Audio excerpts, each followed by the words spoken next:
दिया होना चाहिए। ఇది చాలా చాలా ప్రాముఖ్యమైనటువంటి కార్యం ఇది. ये जो हमारे आंखों को सावधानी करना बहुत मुख्य विषय है। చెప్పండి, ఏం కాపాడుకోవాలి మనం? आंखों को संभालना है। सब लोग इधर ध्यान दे, सब इधर बात करें। पवित्र जीवन के लिए सबसे पहले क्या चीज का सावधानी करना है? విషయం చెప్పట్లేదు. इधर भाई लोग कुछ भी नहीं बोल रहे। మన మన జీవితంలో కాపాడుకోవాలంటే మొదటిగా దేన్ని కాపాడుకోవాలి మనం? यदि हम पवित्र जीवन आगे बढ़ना है तो सबसे पहले हम क्या का सावधानी करना है? आंख की। హల్లెలూయా, హల్లెలూయా, హల్లెలూయా. ఇది చాలా ప్రాముఖ్యమైనది. ये बहुत मुख्य विषय है। ఆమేన్. ఒకసారి మత్తయి సువార్త 6వ అధ్యాయం 12వ వచనం చదవండి. 22వ వచనం. మత్తయి సువార్త 6వ అధ్యాయం 22వ వచనం. मत्ती रचित सुसमाचार उसका 6वां अध्याय उसके 22 आयत में बड़े वहां पर ऐसा लिखा है, शरीर का दिया आंख है, इसलिए तेरी आंख मेरे को 23వ వచనం కూడా 23 पद में, परंतु यदि तेरी आंख बुरी हो तो तेरा सारा शरीर भी अंधियारा होगा। इस कारण वह उजियारा हो, उजियारा जो तुझ में है यदि अंधकार। సో యేసుక్రీస్తు ప్రభు ఆయన చాలా స్పష్టంగా చెప్తున్నాడు, మీ దేహమునకు ఈ దేహమునకు దీపము కన్నే గనక దాన్ని జాగ్రత్తగా కాపాడుకోమంటున్నారు. प्रभु यीशु मसीह ने एक बात को साफ साफ कहता है कि आपका शरीर का दिया आंख है, इसलिए आप आंख की सावधानी करें। హల్లెలూయా, హల్లెలూయా. సో మన కన్ను గనక పవిత్రంగా మనం కాపాడుకోగలిగితే మన దేహం అంతా కూడా వెలుగుమయమై ఉండడం దేవుడు చెబుతున్నారు. यदि हम अपनी आंख को यदि संभालते हैं तो हमारा सारा शरीर उजालामय हो जाएगा। హల్లెలూయా, हालेलुया। సో మన దేహానికి దీపము కన్నే. ఈ కన్నుని చాలా జాగ్రత్తగా కాపాడుకున్నప్పుడే మన జీవితం చాలా వెలుగుమయమై ఉంటది. हमारा शरीर का दिया हमारी आंख है, इसलिए इस आंख को यदि हम सावधानी से संभालेंगे तो हमारा सारा शरीर पवित्रता में बना रहेगा। సో అప్పటి వరకు చాలా భక్తిగా ఒక అభిషిక్తునిగా మంచి రాజుగా ఉన్నటువంటి దావీదు, राजा दावीद के बारे में हम देखते हैं, जब राजा दावीद एक अभिषिक्त है, पवित्र है, अच्छा व्यक्ति है। సో ఎప్పుడైతే దావీదు యుద్ధమునకు వెళ్ళవలసిన సమయంలో మేడ మీదకి ఎక్కి స్నానం చేయించిన ఒక స్త్రీని చూచాడో తన జీవితంలో ఒక టర్నింగ్ పాయింట్ ఒక చెట్టగా వెళ్ళిపోయింది. राजा दाऊद जो युद्ध में जाना चाहिए था, लेकिन उस दिन उसने युद्ध में नहीं गया और युद्ध में ना जाके उसने अपने ऊपर टेरेस में घूम रहा था, लैंडर के ऊपर घूम रहा था। घूमते हुए एक नहाने वाली स्त्री को देखा। जब नहाने वाली स्त्री को जब देखा, उसी समय उसका जीवन का मोड़ दूसरा हो गया। హల్లెలూయా. అంతవరకు మంచిగా ఉన్న దావీదు ఒకే ఒక సమయంలో తను చూడటాన్ని బట్టి తన జీవితం అంతా మలినం చేసుకున్నాడు. అంత మాత్రమే కాదు, తన కుటుంబం మీదికి రాజ్యం మీదికి 17 రకాలైనటువంటి శాపాలు తెచ్చుకున్నాడు. राजा दाऊद ने अपने इस पवित्र जीवन में उसको देखा, यहाँ तक तो ठीक है, लेकिन इसके बाद हम देख अपने जीवन में और अपने राज्य के ऊपर और अपने परिवार के ऊपर करीबन 15 प्रकार की समस्याएं और श्रापों को भी उसने ले आया है। సో మనం చూడటాన్ని బట్టి ఏం జరుగుతుంది? हम देखने के कारण क्या होगा? ఒక వ్యక్తి ఏదైనా ఒక వస్తువును కానీ లేదా ఒక పర్సన్ గాని చూచినప్పుడు తన మనసులో తన మెదడులో ఆలోచించడం ప్రారంభిస్తారు. एक व्यक्ति यदि किसी चीज को देखता है, किसी चीज के बारे में सोचने लगता है, तो उस वस्तु के बारे में उसके अंदर भेजा में मस्तक में चला जाता है। సో ఆలోచించేటటువంటి వ్యక్తి ఆలోచిస్తూ అదేమైందంటే అది అలవాటుగా మార్చబడుతుంది లేదా అది క్రియారూపం దాలుస్తుంది. वो जो चीज को उसने देखा, उस देखा हुआ चीज को वो सोचते रहेगा, सोचते रहेगा, सोचते रहेगा, सोचते सोचते वो उसको करना शुरू करेगा या करने की भावना आ जाएगी और वो कर लेगा। సో దావీదు చూశాడు, అతడు రాజు కాబట్టి ఆలోచిస్తున్నాడు, అతనికి అధికారం ఉంది కాబట్టి ఆ స్త్రీని భర్త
మనం उस मोबाइल के विषय में बहुत सावधानी बरतना है। మీరు ఎంత త్వరగా మీ మొబైల్లో చూడకూడనివి లేదా అది ఏదైనప్పటికీ నీ యొక్క మనస్సును ఆత్మను బలహీనపరిచే, అది సినిమా అయినా సీరియల్ అయినా ఇంకా ఏ జోక్స్ అయినా ఏదైనా వాటిని చూడకుండా ఉండటం నీ ఆత్మీయ జీవితానికి క్షేమం.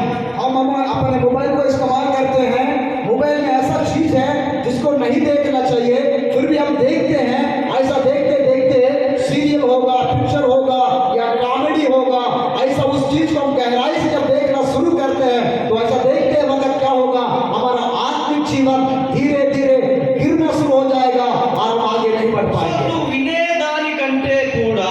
నువ్వు వినేదానికంటే కూడా ఏదైతే నువ్వు దృశ్యం చూస్తావో అది ఎక్కువగా నీ మీద ప్రభావితం చూపిస్తుంది. आप किसी चीज को सुन रहे हैं, सुनने वाले बात से भी बढ़कर जो चीज को आप देख रहे हैं वो देखने वाला चीज ज्यादा प्रभावित करता है। హల్లెలూయా. हालेलुया। సో చూడండి, మనం ఏదైనా ఎన్నో వాక్యాలు వింటాం కానీ ఏదైనా ఒక ప్రొజెక్టర్ వేసి ఏదైనా ఒక మోషే గురించో దావీదు గురించో మనకి చూపించినప్పుడు అది మన జీవితాంతం గుర్తుంటది. हम बहुत से प्रचार सुनते हैं, परमेश्वर का वचन सुनते हैं, लेकिन उसी जगह पे हमें प्रोजेक्टर लगा दे, मूसा के बारे में कुछ दिखा दे तो वो हमारा जीवन में छप जाता है और याद हो जाता है। హల్లెలూయా. हालेलुया। సో కాబట్టి మన కన్నులు చాలా పవిత్రంగా కాపాడుకోవాలి. इसलिए अपने आंखों को बड़ी सावधानी से संभालना है, पवित्र रखना है। ఎందుకు అనంటే మన దేవుడు దుష్టత్వం చూడలేనంత నిష్కలంకమైనటువంటి దేవుడు మన దేవుడు. क्योंकि हमारा जो परमेश्वर है दुष्टता को देखने वाला नहीं है और देख ही नहीं सकता, इतना पवित्र परमेश्वर है। इसलिए ఒకసారి హబక్కూకు గ్రంథం 1వ అధ్యాయం 13వ వచనం చూడండి ఒకసారి. एक बार हम बाइबल को खोले, हबक्कूक की पुस्तक उसका पहला अध्याय 13వ వచనం. आप 13वां पद को हम पढ़ते हैं। దయచేసి అందరూ చూడండి బైబిల్. सभी लोग देखें, हबक्कूक की पुस्तक पहला अध्याय उसका 13वां पद। यस। तेरी आंखें ऐसे शुद्ध है कि तू बुरी को बुराई को देख ही नहीं सकता रहता है, और जब दुष्ट निर्दोष को निगल जाता है तब तू क्यों चुप रहता है। ఇక్కడ ఒక మాట ఉంటుంది ఏంటంటే దేవుని యొక్క కన్నులంట దుష్టత్వం చూడలేనంత నిష్కలంకమైనవంట. परमेश्वर की आंखें बुराई को देख ही नहीं सकता ऐसा है। సో దేవుని బిడ్డలుగా మన కన్నులను దేవునికి సమర్పించాలి. हम जो परमेश्वर के संतान है इसलिए हमारे आंखों को परमेश्वर के लिए समर्पण कर देना है।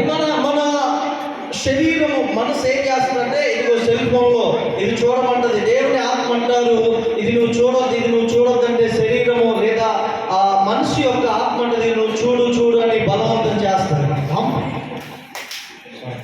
हम जो शारीरिक हैं तो शरीर में होने के कारण मोबाइल को उठाकर देखते हैं, वो शरीर बोलता है कि इसने फलाना चीज देखो, और उसी समय आत्मा बोलता है इसको मत देखो, तो ऐसा हमारा जीवन चलता సో रहता है। మీ జీవితంలో కూడా ఇటువంటి యుద్ధం ఖచ్చితంగా కలుగుద్ది ప్రతి ఒక్కరి జీవితంలో. ऐसा युद्ध जो है शरीर और आत्मा के बीच में प्रत्येक व्यक्ति के अंदर युद्ध होता रहता సో है। మీ ఫ్రెండ్స్ అంటారు ఈరోజు సినిమాకి వెళ్దాం, లేకపోతే అక్కడ ఏదో ప్రోగ్రామ్ జరుగుతుందంట అక్కడికి వెళ్దాం చూద్దాం అనేసి ప్రేరేపిస్తారు. आपका मित्र जो है, अपना दोस्त जो है बोलेगा चलो पिक्चर चल रहा है, वो उस पिक्चर को देखने जाएंगे, ऐसा कई लोग आपको प्रेरणा देते हैं। సో నీవు కనుక దేవునికి వ్యతిరేకమైనవి ఏది చూసినా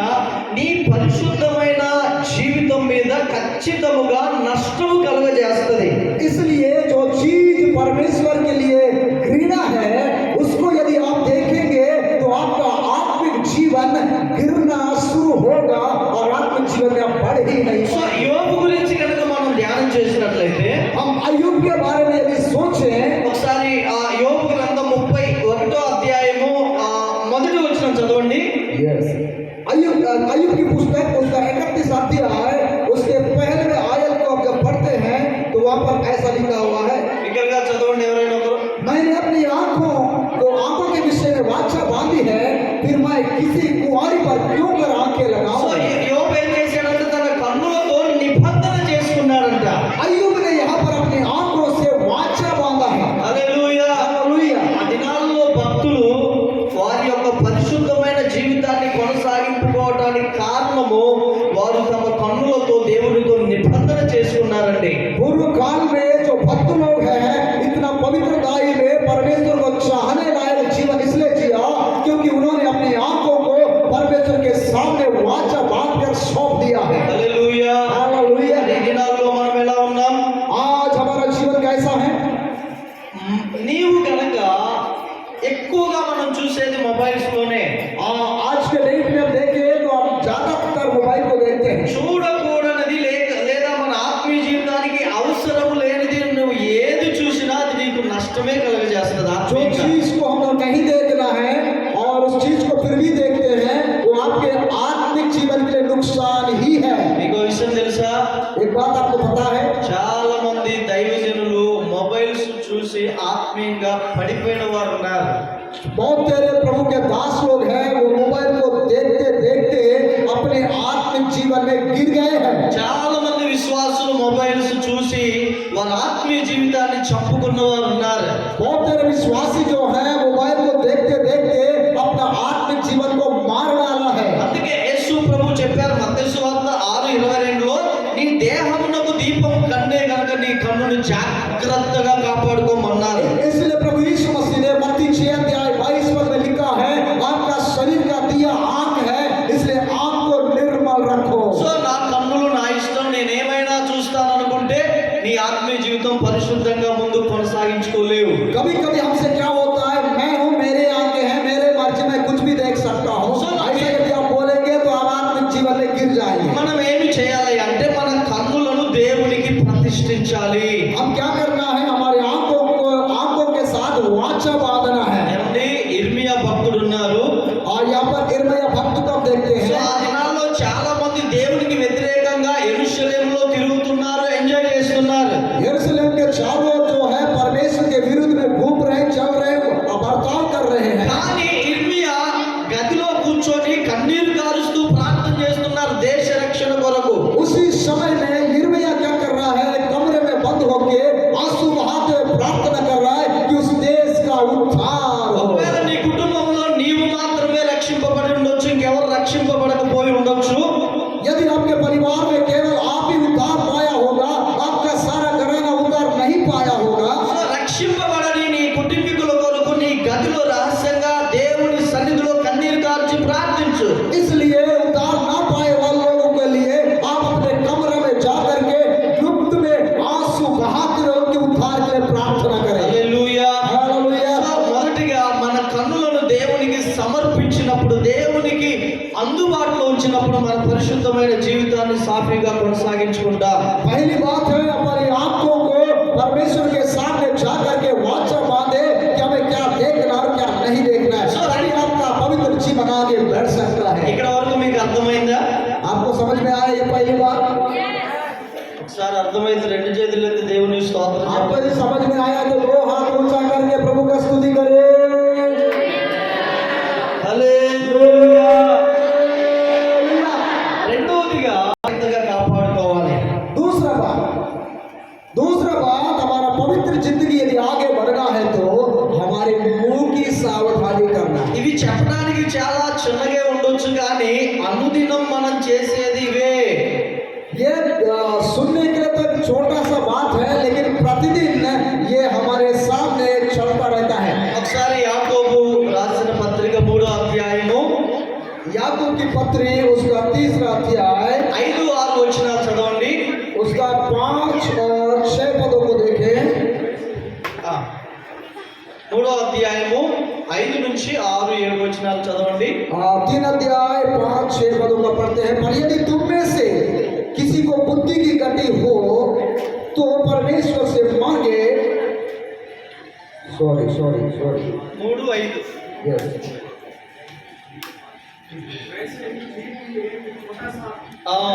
यस बड़ी बड़ी ईंटें मारती है, देखो थोड़ी सी आग से कितने बड़े वन में हाँ। जब जाती है। చూసారండి నాలుక చిన్న అవయవం అయినప్పటికీ అదేం చేస్తుందంట? जीभ छोटा सा अंग होने के बावजूद भी बड़ी बड़ी टीके मारती है। చిన్న నిప్పు పెద్ద అడవిని ఎలా తగులబెట్టుద్దో చిన్న మాట కుటుంబాన్ని, సమాజాన్ని, దేశాన్ని కూడా తగులబెట్టగలదు. जिस प्रकार से छोटा सा चिंगारी बहुत बड़ा जंगल को आग लगा देती है, वैसा ही आपका मुंह का छोटा सा शब्द एक परिवार को नुकसान कर सकता है। హల్లెలూయా, हालेलुया, హల్లెలూయా. हालेलुया। సో ఈ మాట చాలా ప్రాముఖ్యమైనది. इसलिए हमारा जो शब्द है, हमारी जो बातचीत है, बहुत मुख्य है। ఆంధ్రాలో ఒక మంచి దైవజనులు ఉన్నారు. आंध्रा में एक अच्छा प्रभु के दास है। సో ఆయన తన గదిలో అంటే గదిలో ఎవరిని రానియడు, ఎవరైనా సన్నిహితంగా ఉంటే వాళ్ళు మాత్రం రానిచ్చేవారు. वो अपने कमरे में रहते हैं और अपने कमरे में किसी को आने नहीं देता, उसी को आने देता है जो उसे परिचित है और जानता है, उसी व्यक्ति को आने देगा, पर किसी को नहीं। ఆ దైవజనునికి సన్నిహితంగా ఉండే ఒక తల్లి వారి యొక్క కుమార్తె వేరే దేశం నుంచి వచ్చింది. ఆ రోజు సంఘానికి వెళ్ళింది. అక్కడ उनके जो परिवार से हैं, जो संबंध है, वो एक माजी है, उसका बेटी विदेश में पढ़ती है, वो उसी समय आई, इसी कारण से उसको आराधना में उसने जाना पड़ा। ఆ తల్లి యొక్క కూతురికి చిన్న పాప ఉంది. ఒక సంవత్సరంన్నర పాప ఉంటే ఆమె అన్నది, ఈ గదిలో ఉండు, పాస్టర్ గారి గదిలో ఈ వరండాలో ఉండు, నేను ప్రేయర్కి వెళ్ళి వస్తానని చెప్పింది. वो जो बच्ची को पकड़ कर, उसका छोटा एक बच्ची थी, उस बच्ची को पकड़ करके वो चले गए, मैं प्रेयर करके आऊंगी करके। సో ఈ ఈ ఈ సహోదరి ఏంటంటే తలలో మల్లె పూలు సంథింగ్ ఏదో పూలు పెట్టుకొని వెళ్ళింది ఆ గదిలోనికి. उस समय वो जो माजी है अपने सिर में फूल के गजरा डालिया, मतलब मोंगरा का गजरा डाल के गई है। ఆ తల్లి తన పిల్లోడితో ఆడుకుంటూ వాడిలా ఆడుకుంటూ ఆ చుట్టూ పీకుతూ అవేమైనాయంటే ఆ పూలు ఆ మంచం మీద కింద కొన్ని పడ్డాయి. जब वो बच्चा उसको इधर उधर बाल खींच रहा है, फूल को खींच रहा है, ऐसे करते समय में कुछ फूल जो है टूट के उस बिस्तर में गिरा। సో ప్రార్థన అయిపోయింది. మరుసటి రోజు ఆ కూరగాయలు ఇవ్వడానికి ఒక తల్లి ఆ పాస్టర్ గారు వాళ్ళ ఈ రూమ్ దగ్గరకు వచ్చారు. उसी समय दूसरे दिन किसी एक माँ है जो सब्जियां वहाँ पर देने के लिए उस रूम पर आ गई। సో అప్పుడు దైవజనుడు బిజీగా ఉండడం వల్ల లేరు. ఆమె ఇంట్లోకి వచ్చి కూరగాయలు పెట్టి వరండాలో చూస్తే ఆ గదిలో పూలు ఉన్నాయి మంచం మీద కింద. वो सब्जी डालने के लिए जब आई, उस समय प्रभु के दास उधर नहीं था, कुछ काम में व्यस्त था। उसी समय उस माँ जी ने सब्जी उस कमरे में डाली और उसके बिस्तर तरफ देखी तो वहाँ पर कुछ मोंगरा फूल टूटा हुआ गिरा उसके बिस्तर में। సో ఆమె మంచి విశ్వాసే. वो अच्छा विश्वासी थी। సో ఆమె ఏం చేసిందంటే ఈ పాస్టర్ గారు అంటే ఆయన మ్యారేజ్ లేదు, సమర్పించుకున్న దైవజనుడు దేవుడు కొరకు. वो प्रभु के दास शादी वादी नहीं किया है, वो प्रभु के लिए समर्पित किया है। वो ऐसा समय में वहाँ पर स्कूल को देखने के बाद ఆ తల్లి ఏం చేసిందంటే ఇంకొక విశ్వాసతో, నీకు ఒక విషయం తెలుసా, ఇదిగో పాస్టర్ గారి గదిలో పూలు చూసా, ఆయన ఏదో పాపం చేస్తున్నాడని నాకు డౌట్ ఉందని ఆ తల్లికి చెప్పింది ఈమె. तब ये जो माजी है सब्जी पहुंचाने के लिए आई थी, वो अच्छा विश्वासी है, लेकिन दूसरे विश्वासी के पास जाकर बोलती है, बहन आपको एक बात पता है, प्रभु के दास पास्टर है ना, कुछ तो गलती कर रहा है, मैंने उसका बिस्तर में मोंगरा फूल टूटा हुआ देखा हूँ। సో ఇది ఇంకొకరికి అలా పాస్ అయి దాదాపుగా 30 కుటుంబాల వారు చర్చికి రాకుండా పనిచేశారు. ऐसा ये जो दो बहन है, वो जाके और कुछ लोग ऐसा ये बात को फैला दिया। फैलाने के कारण से वहाँ पर 30 परिवार उस कलीसिया में आना छोड़ दिया। 2-3 వారాలైనా వీళ్ళు చర్చికి రావట్లేదు ఏందా అనేసి పాస్టర్ గారు విచారించడానికి వెళ్ళాడు ఇంటికి. वो 2-3 हफ्ता हो गया विश्वासी लोग चर्च नहीं आ रहे हैं, पर इसलिए वो पास्टर विजिटिंग के लिए उनके परिवार में चला సో गया। అప్పుడు ఈ దైవజనుడికి ఇలాగూ తెలిసిన విషయము మాకు తెలిసిందయ్యా, అందుకే మేము రావట్లేదని చెప్పారు. जो चीज उसके अंदर वो देखे थे वो खबर फैल गया है। लोगों ने ऐसा बताया कि हमने ऐसा आपके यहाँ देखा, इसलिए हमको आने का इच्छा సో नहीं। అది ఒక ఆదివారము ఈ దైవజనుడు సంఘంలో తెలియజెప్పడాన్ని బట్టి ఏ స్త్రీ అయితే అయ్యగారు రూపంలో పిల్లోడితో ఉందో ఆమె పశ్చాత్తాపడి అలా కాదు నేను ఇలా ఉన్నానని ఆ దైవజనుడికి చెప్పి పశ్చాత్తాపడ్డారు. आज एक रविवार के दिन हुआ क्या है, प्रभु के दास ने इस बात को खुल्ला बताया। बताने के बाद जिस बहन ने इस बात को प्रकट किया है उसने पश्चाताप करने लगी, रोने लगी और प्रार्थना करने సో ఆ लगी। కూరగాయలు తీసుకొచ్చిన ఆ తల్లి వచ్చి ఆ దైవజనుడు కాళ్ళ మీద పడి ఏడుస్తూ ఉంటే దైవజనుడు ఒక మాట అన్నారు. वो जो सब्जियां लेके आई, वो जो माँ है वो बात को फैलाई थी, वो जब उसी समय रोते हुए आई उसके पैरों में गिर के रोने लगी, तब प्रभु के दास ने एक बात को ఆ बताया। తల్లి అంటుంది, అయ్యా నన్ను క్షమించు, లేకపోతే నా మీదకి శాపం వస్తుంది, దీని అంతటికి నేనే కారణం, నన్ను క్షమించు అంటే దైవజనుడు ఇలా అన్నారు. जो बोलने लगे मुझे माफ कर दे क्योंकि ये बात को मैं ही ने फैलाया था, आप इसे कुछ मत करना, मैं आपका श्राप मेरे ऊपर आएगा बोलकर इस बहन ने बोलने लगी। ఆయన అన్నారు, నేను నిన్ను క్షమిస్తాను, కానీ వెళ్ళిపోయిన 30 కుటుంబాలు తిరిగి వస్తాయా అని ఆమెను అడిగారంట. उस समय प्रभु के दास ने पूछा, माँ जी मैंने आपको तो क्षमा करूंगा, लेकिन जो 30 परिवार चला गया है क्या वो वापस आ सकता है? హల్లెలూయా. हालेलुया। కాబట్టి మన సంభాషణ, మన మాటలు చాలా జాగ్రత్తగా కాపాడుకోవాలి. इसलिए अपने बातचीत, अपने जो बोलते हैं एक दूसरे के साथ, बोलते वक्त में अपने शब्दों को थोड़ा सावधानी से ఎన్నో समझ ఎన్నో कर సంవత్సరాల నుంచి స్నేహభావంతో ఉన్నటువంటి 2 వ్యక్తులు లేదా ఒక 5 వ్యక్తులు 10 మంది వ్యక్తులు చిన్న మాట పొరబట్టాన్ని బట్టి ఎన్నో సంవత్సరాల నుంచి ఉన్నటువంటి సంబంధం విడిపోతుంది. दो अच्छा दोस्त मित्र होते हैं, वो अच्छे जीते रहते हैं काफी सालों से, लेकिन उनके बीच में कुछ बातों में थोड़ा सा भी टेढ़ा आ जाए, इतने लंबे समय का जो रिश्ता है एक पल में टूट जाता है। ఒకసారి మత్తయి సువార్త 12వ అధ్యాయం 36వ వచనం చదువుదాము. एक बार मत्ती का सुसमाचार 36 12 अध्याय उसका 36 पद को हम पढ़ेंगे। అధ్యాయము 36వ వచనం చదవండి. 12 अध्याय उसका 36 पद। और मैं तुमसे कहता हूँ कि जो जो निकम्मी बातें मनुष्य कहेंगे, न्याय के दिन हर एक बात का लेखा देंगे। చూడండి, మనుష్యులు పలికిన ప్రతి వ్యర్థమైన మాటను గురించి విమర్శ దినమున లెక్క చెప్పాలంట. उसको हिसाब देना पड़ेगा। సో నేను చిన్న మాట అన్నా పొరపాటు అయిందనడానికి లేదు. ఒక దినాన్ని నువ్వు క్షమాపణ అడిగినప్పటికీ విమర్శ దినాన దానికి మనం లెక్క చెప్పేవాళ్ళుగా ఉంటాం.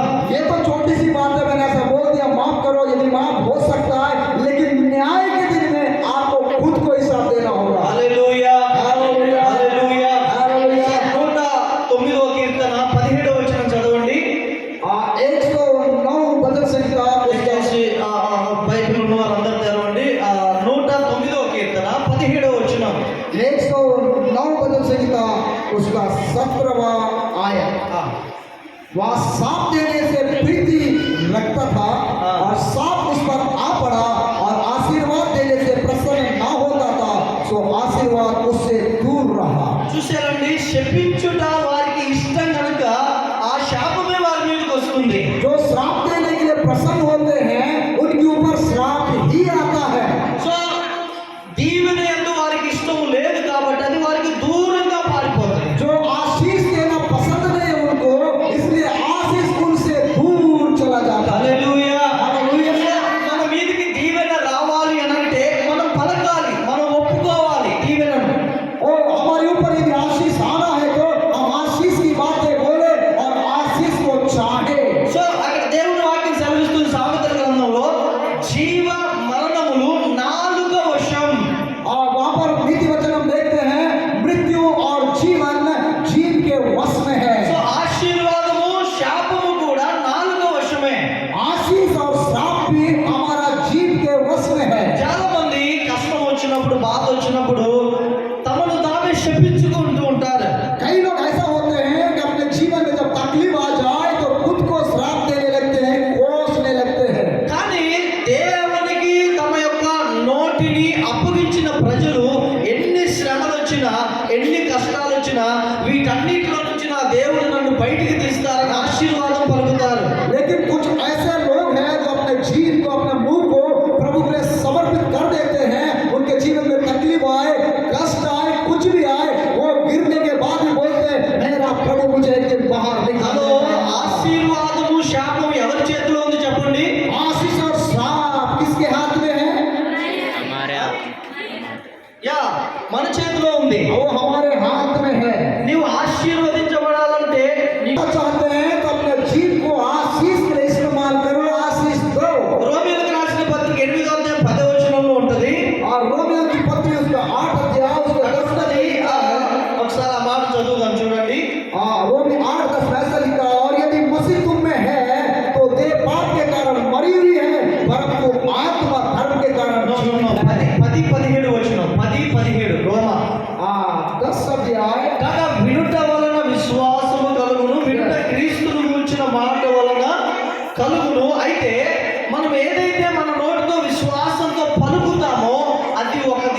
క్రియారూపం దాలుస్తుంది మన జీవితంలో. रोमी 10 का 17 पद है, सो विश्वास सुनने से और सुनना मसीह के वचन से होता है। హల్లెలూయా, आमेन, హల్లెలూయా. हालेलुया। మీరు ఆశీర్వాదాన్ని పలుకుతారా, శాపాన్ని పలుకుతారా మీ జీవితంలో? आप अपने जिंदगी में आशीष की बात बोलेंगे या श्राप की बात बोलेंगे? आशीष के बाद నీవు పలికే దాన్ని బట్టే నీ జీవితం ఆధారపడుతుంది. आप जो चीज बोलते हैं उसी में आपका जीवन टिका हुआ है। ఆఖరిగా కొలస్సీయులకు రాసిన పత్రిక 4వ అధ్యాయం 6వ వచనం చదవండి. आखिरी बात हम देखें कुलुसी की पत्री 4వ అధ్యాయం 6వ వచనం. 4 अध्याय उसका 6 पद को पढ़ते हैं। तुम्हारा वचन सदा अनुग्रह सहित और सोलाना हो कि तुम्हें हर मनुष्य को उचित रीति से उत्तर देना आ जाए। మన సంభాషణ అంట ఉప్పు వేసినట్లుగా కృపా సహితంగా ఉండాలంట ఎల్లప్పుడూ. हमारी जो बातचीत है अनुग्रह सहित सोलाना होना चाहिए ताकि सुनने वाले को अच्छा लगे। ఎవరైనా కుటుంబంలో ఒక మాట మాట్లాడారంటే ఆ కుటుంబంలో ఆ రోజుకి అగ్గినే తగలబడిపోయింది కుటుంబం. कभी कभी परिवार में एक व्यक्ति यदि कुछ बोल दे तो उस परिवार में उस दिन आग लग जाता है। హల్లెలూయా. ఒకే ఒక మాట కుటుంబం మొత్తం తగలబెట్టేస్తుంది. एक शब्द पूरे परिवार को जला देता है, आग लगा देता है। చాలా మంది కుటుంబాల్లో ఎలా పగ తీర్చుకుంటారు, కసి తీర్చుకుంటారంటే ఎదుటి వ్యక్తికి రోషం వచ్చే విధంగా మాట్లాడతారు. कभी कभी कुछ लोग क्या करते हैं परिवार में अपनी संतुष्टि के लिए सामने वाले को छेड़ना शुरू करते हैं ताकि गुस्सा भड़क जाए। మన మాట వలన మన కుటుంబాన్ని ప్రశాంతంగా నడిపించుకోవచ్చు. అదే మన మాట వలన మన కుటుంబాన్ని గొడవలతో ముందుకు నడిపించుకోవచ్చు. हमारे बातचीतों से हमारे परिवार को शांति की वातावरण में ले जा सकते हैं और उसी समय हमारे बातचीतों से ही हमारा परिवार को झगड़ा लड़ाई को सकेल सकते हैं। కాబట్టి రెండోదిగా మన నోటిని అనగా మన నాలుకను దేవునికి ప్రతిష్ఠించాలి. दूसरी बात हमारा मुंह और हमारा जीभ को परमेश्वर के सामने समर्पित करना है, वाचा సో बांधना। 40వ అధ్యాయం యోబు గ్రంథంలో యోబు అంటాడు, దేవుడు తనతో మాట్లాడినప్పుడు ఇక నేను మాట్లాడను, నా నోటి మీద వేలు వేసుకుంటానంటాడు యోబు. अय्यूब बोलता है अब मैं कुछ नहीं बोलूंगा क्योंकि मैंने मेरा मुंह में अपना उंगली रखा సో है। ఎప్పుడైతే యోబు తన నోటి మీద వేలు వేసుకున్నాడో నెక్స్ట్ వెంటనే అప్పుడు దేవుడైన యెహోవా యోబుతో ఇలాగూ మాట్లాడెను అని మనం చదువుతాం. और जब अय्यूब ने अपने मुंह पर उंगली रखा उसी समय परमेश्वर ने अय्यूब से बात करना शुरू किया। సో కొన్ని సమయాల్లో మనకు కలిగిన పరిస్థితుల్లో మనం మౌనంగా ఉంటే మన పక్షమున దేవుడు మాట్లాడతాడు. और परिस्थितियों में कई बार हम अपने विषय में चुप रहेंगे तो हमारे बारे में परमेश्वर बोलना शुरू करेगा। హల్లెలూయా. हालेलुया। అర్థమైందండి? समझ में आया? మూడోదిగా ఆఖరిగా तीसरी और आखिरी बात, మన హృదయమును చాలా జాగ్రత్తగా కాపాడుకోవాలి. हमारा हृदय की या मन की रक्षा करना है। హల్లెలూయా. हालेलुया। మన యొక్క పరిశుద్ధమైన ఆత్మీయమైన జీవితమును కొనసాగింప చేసుకొనుటకు మూడవదిగా మన హృదయం మన మనస్సును జాగ్రత్తగా కాపాడుకోవాలి. हमारा जिंदगी पवित्र जीवन आगे बढ़ना है तो तीसरी बात है हमारे मन की रक्षा करना है या हमारा हृदय की रक्षा। మన హృదయమును దేవునికి సంపూర్ణంగా ప్రతిష్ఠించుకోవాలి. हमारा हृदय को संपूर्ण रीति से प्रभु को सौंप देना है, समर्पण करना है। ఎవరైనా ఒకరు ఇర్మియా గ్రంథం 17వ అధ్యాయం 9వ వచనం చదవండి. यिर्मयाह के पुस्तक उसका 19 अध्याय 9 पद को कोई पढ़े। 17వ అధ్యాయము 9వ వచనం. यिर्मयाह ఇర్మియా 17:9 मन तो सब वस्तुओं से अधिक धोखा देने वाला होता है, उसमें आशात्र रोग लगा है, उसका भेद कौन समझ सकता है। హల్లెలూయా. हालेलुया। హల్లెలూయా. हालेलुया। హృదయం అంట అన్నిటికంటే उसमें असाध्य रोग लगा है, సో దానిని మరి ఎలా మనం కంట్రోల్ చేయాలి? उसको हम कैसा काबू में ला सकते हैं। అసలు దేవుడు ఎందుకు హృదయాన్ని భద్రంగా కాపాడుకోమన్నాడు తెలుసా? परमेश्वर ने ऐसा क्यों कहा कि अपने मन की सावधानी कर लो। సామెతల గ్రంథం 5వ అధ్యాయం చూడండి. नीति वचन సామెతలు 4వ అధ్యాయం 22వ 23వ लिखा है, 4:23 చదవండి. नीति वचन 4 कहते हुए सबसे अधिक अपने मन की रक्षा कर, क्योंकि जीवन का मूल स्रोत वही है। హల్లెలూయా. आमेन। మన హృదయంలో నుంచి ఏం ప్రవహిస్తాయి? జీవధారలు ప్రవహిస్తాయి. हमारा मन से क्या बहना शुरू होता है? जीवन की जल की धारा। హల్లెలూయా. हालेलुया। కాబట్టి జీవధారలు ప్రవహించే ఈ హృదయాన్ని దేవునికి సమర్పించి జాగ్రత్తగా కాపాడుకోవాలి. जीवन की धाराएं बहने वाले इस मन को परमेश्वर के लिए समर्पण करना है। హల్లెలూయా. हालेलुया। సొలొమోను ఎంతమందికి తెలుసండి? सुलेमान को कितने लोग जानते हैं? సొలొమోను ఎంతమందికి తెలుసు? सुलेमान को कितने लोग जानते हैं? పోనీ దావీదు ఎంతమందికి తెలుసు? दावीद को कितने लोग जानते हैं? वो भी नहीं जानते, ये भी नहीं जानते। सोलोमन है का नहीं करके बंदा सोलोमन विचमन करके बंदे మీకు తెలుసు అని నాకెలా తెలుస్తుంది? మీకు आप समझ रहे करके मेरे को कैसे मालूम होगा? ఇలాంటప్పుడు నాకు తెలుసు అంటే చేయొద్దు. అవునా? आपको यदि मालूम है तो हाथ उठाकर बोलो मुझे मालूम है। సొలొమోను ఎంతమందికి తెలుసు? अरे याद हाथ उठा के बोलो ना, सोलोमन को जानता हूँ। హల్లెలూయా. आमेन। సొలొమోను ప్రపంచంలోనే చాలా జ్ఞానం కలిగిన రాజు. ఆయన सुलेमान जो है दुनिया में ही सबसे बड़ा अखंड ज्ञानी है। సొలొమోను కొంతకాలం చాలా పరిశుద్ధంగా పవిత్రంగా తన జీవితాన్ని కొనసాగించుకున్నారు. सुलेमान जो है अपना जीवन में कुछ वर्षों तक पवित्र नेक और बहुत ही अच्छा जीवन जिया। మీకు కానీ ఒక సమయం వచ్చేసరికి ఏంటి ఆ సమయం అంటే సొలొమోను బహుమంది భార్యలను వివాహం చేసుకున్నారు. ऐसा ही कुछ वर्ष बीतने के बाद मतलब सुलेमान बहुत तेरे पत्नियां जब लाया, అప్పుడు ఏం జరిగిందంటే రాజుల మొదటి గ్రంథం 11వ అధ్యాయము 6వ వచనం చదవండి. पहला राजा की पुस्तक उसका 11 अध्याय 11వ అధ్యాయం 6వ వచనం చదవండి. उसका 6वां पद को पढ़कर देखिएगा, उधर क्या लिखा हुआ है। और सुलेमान ने वह किया जो यहोवा के दृष्टि में बुरा है, और यहोवा के पीछे अपने पिता दाऊद की नाई पूरी रीति से ना चला। అలాగే 3వ వచనం చదవండి. 3వ వచనం. तीसरा पद को भी हम पढ़ लेते हैं। और उसके 700 रानियां और 300 रखेलियां हो गई, और उसकी इन स्त्रियों ने उसका मन बहका दिया। హల్లెలూయా. हालेलुया। వారి భార్యలంట సొలొమోను హృదయమును దేవుని యొద్ద నుంచి త్రిప్పివేశారంట.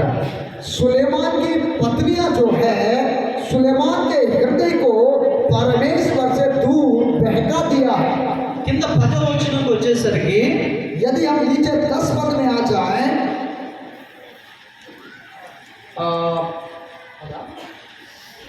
10వ వచనం. 10वां पद, और उसने इसी बात के विषय में आज्ञा दी थी कि पराये देवताओं के पीछे ना हो लेना, तो भी उसने यहोवा की आज्ञा ना मानी। హల్లెలూయా. हालेलुया। సొలొమోను హృదయం అంట దేవుని యొద్ద నుండి తొలగిపోయిందంట. सुलेमान का जो हृदय है परमेश्वर के पास से हट गया। అది చాలా ప్రమాదం.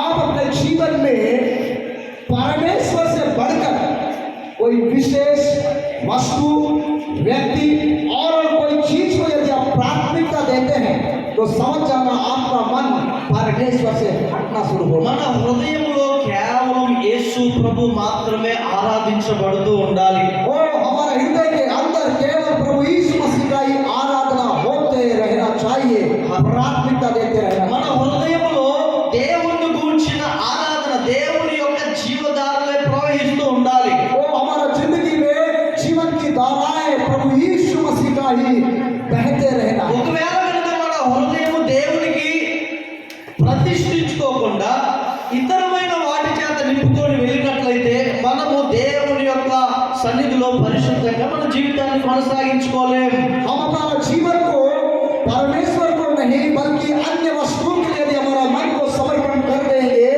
तो हम आगे जाकर के अपने पवित्र जीवन को आगे बढ़ा नहीं पाएंगे। సో చివరిగా దావీదు ఇలా ప్రార్థిస్తున్నారు.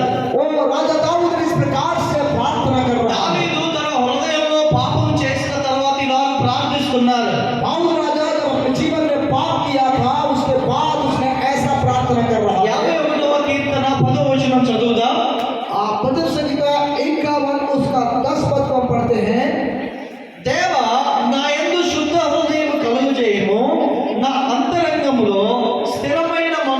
నూతనముగా పుట్టించుము. हे परमेश्वर मेरे अंदर शुद्ध मन उत्पन्न कर और मेरे भीतर स्थिर आत्मा नए सिरे से उत्पन्न कर। హల్లెలూయా. हालेलुया। దేవుని సంగమా, परमेश्वर की कलीसिया, మన హృదయము శుద్ధముగా పరిశుద్ధంగా లేకుండా మనం ప్రభువుని వెంబడించలేం. हमारा मन यदि शुद्ध नहीं है तो हम प्रभु के पीछे नहीं चल सकते। ఒకవేళ నీ హృదయములో పాపము నివాసం చేస్తూ ఉంటే, నీవు ఆరాధిస్తూ ఉంటే, అది దేవుని యొద్దకు చేరదు. यदि आपके अंदर पाप निवास करे उसी समय आप आराधना करोगे तो आपकी आराधना परमेश्वर के पास नहीं पहुंचेगा। సామెతల గ్రంథం 30వ అధ్యాయంలో ఉంటుంది, నా హృదయములో పాపమును లక్ష్యము చేసిన ఎడల ప్రభువు నా మనవి వినకపోవును. और नीति वचन 30 अध्याय में देखते हैं, यदि मैं पाप के बारे में सोचता तो मेरा परमेश्वर मेरी प्रार्थना नहीं सुनता। అందుకనే దేవుని సంగమా, మన హృదయము స్వచ్ఛముగా పరిశుద్ధంగా ఎల్లప్పుడూ ఉండాలి. इसलिए हमारा हृदय जो है निर्मल और पवित्र स्वच्छ होना चाहिए। ప్రభు అన్నాడు, నేను పరిశుద్ధుడనై ఉండులాగున మీరును సమస్త కార్యములందు పరిశుద్ధులై ఉండుడి. इसलिए प्रभु कहता है, जैसा मैं पवित्र हूँ वैसा ही आप भी सारे चाल चलन में पवित्र बने रहो। చెప్పండి, మన పరిశుద్ధమైన జీవితాన్ని కొనసాగించుకోవడానికి మనం ఏం చేయాలి? इसलिए अपने जीवन को पवित्र जीवन में बिताने के लिए क्या करना चाहिए?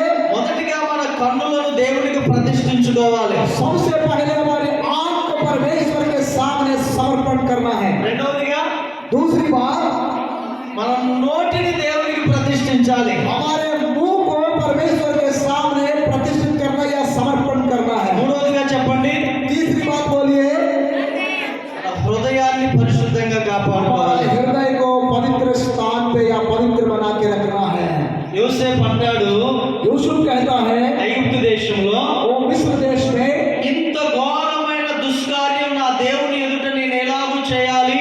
इतना घोर पाप को मेरे परमेश्वर के उपस्थिति में मैं कैसे करूं? అతడు తన పరిశుద్ధ జీవితాన్ని కాపాడుకున్నాడు కాబట్టి ప్రధానమంత్రి అయ్యాడు శత్రు वो దేశంలో. अपना जिंदगी को पवित्र बनाए रखा, इसलिए शत्रुओं के देश में प्रधानमंत्री बन गया है। అతడు బానిసగా వెళ్ళి, పరదేశిగా వెళ్ళి, జైల్లో కొన్ని సంవత్సరాలు ఉంటూ తన జీవితాన్ని కాపాడుకోవటాన్ని బట్టి ప్రధానమంత్రిగా దేవుడు చేశాడు.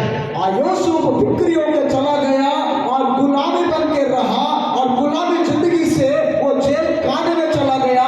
तत्पश्चात वहां से निकल कर आया तो उसने उस देश का प्रधानमंत्री बन మీకు गया। మీలో ఎంతమందికి పరలోకం కావాలి? కావాలన్న వాళ్ళు మీ చేయి చూపించండి. आप में से कितने लोगों को स्वर्ग राज्य चाहिए? ऐसा चाहने वाले लोग अपना हाथ उठाकर दिखाएं। నా మాట అర్థమైందా?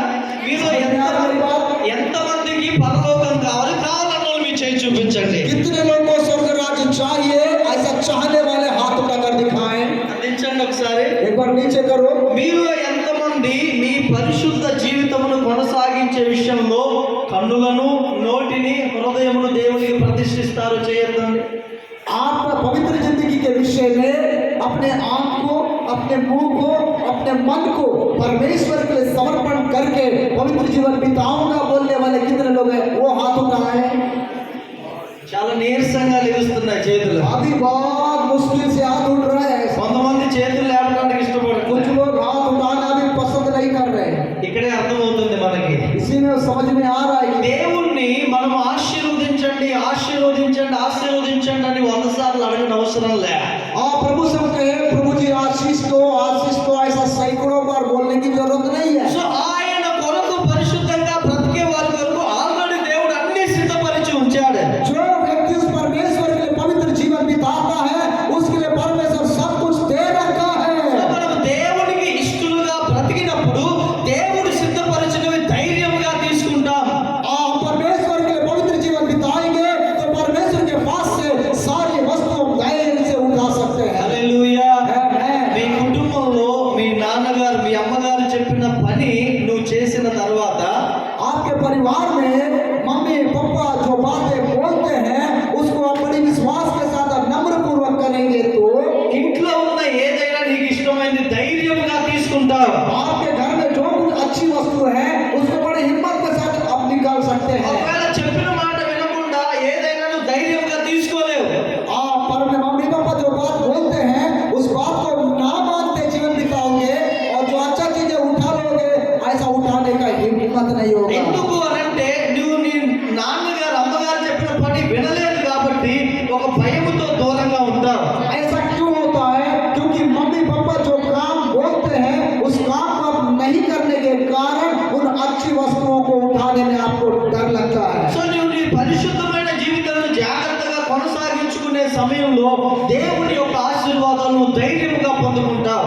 जब आप अपने जीवन को पवित्र बिताते रहेंगे तो उस समय परमेश्वर की आशीषों को बड़ी हियात के साथ आप ले सकेंगे। దయచేసి అందరం లేచి నిలబడదాం, ప్రార్థన कृपा చేద్దాం. करके आप अपने स्थान में सभी लोग खड़े हो जाएंगे। చెప్పబడిన వాక్య నిమిత్తం ధ్యానం చేస్తూ 2 నిమిషాలు ప్రార్థన सुने చేద్దాం. वचन के सामने अपने आप को समर्पण करते हुए హల్లెలూయా, హల్లెలూయా. అందరం सभी ప్రార్థిస్తాం. लोग खड़े होंगे, सभी लोग प्रार्थना करें। దేవుని అడుగుదాం, దేవా నా జీవితాన్ని పరిశుద్ధంగా ముందుకు కొనసాగించుకునే భాగ్యం ఇవ్వండి. से प्रार्थना करेंगे, प्रभु जी मेरे हृदय को मेरा హల్లెలూయా, హల్లెలూయా. అందరం అడుగుదాం దేవుణ్ణి.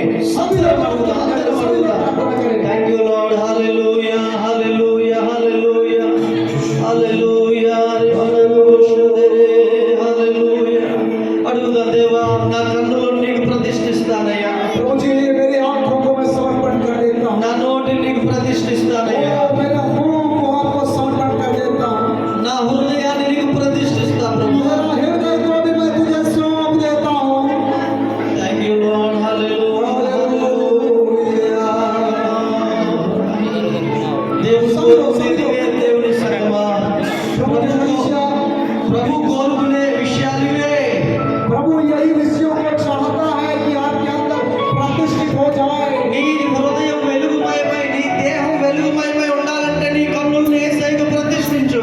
आपका शरीर यदि मलिन नहीं होना है तो आपकी आंख की सावधानी कर ले। సో నీ యొక్క జీవితం పరిశుద్ధంగా ముందుకు కొనసాగాలంటే నీ యొక్క నోటిని దేవునికి ప్రతిష్ఠించు. आपका जिंदगी पवित्रता में बने रहना है तो आप अपने मुंह का सावधानी करें। దేవునికి మహిమకరముగా జీవించాలంటే నీ హృదయాన్ని దేవునికి సమర్పించు. परमेश्वर की महिमामय जीवन जीना चाहती है तो आप अपने हृदय की रक्षा करें। సో ప్రతిష్ఠించడం, సమర్పించడం అంటే నీ కన్నుల మీద, నీ నోటి మీద, నీ హృదయం మీద ఇక నీకు అధికారం లేదు అని అర్థం.